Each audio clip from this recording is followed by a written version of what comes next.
One gadget with endless possibilities. Yes, you're right. We're going to talk about air fryers today. That's probably the best thing that has ever happened to you, especially when you've been looking for time saving, healthy cooking. It got its fame for reduced oil cooking, contrasting the traditional deep frying dance. It's about dropping hard worries and inching towards those fitness dreams.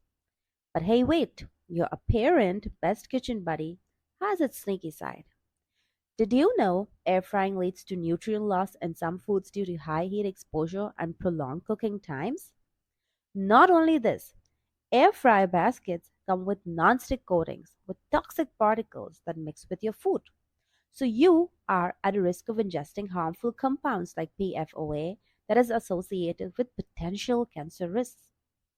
The high temperature air frying not only releases toxic fumes but also forms a risky compound known as acrylamide that increases the risk of cancer.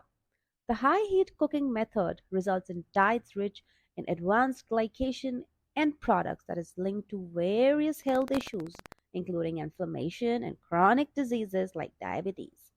So, next time, if you decide air frying your food, think about your health just a little more.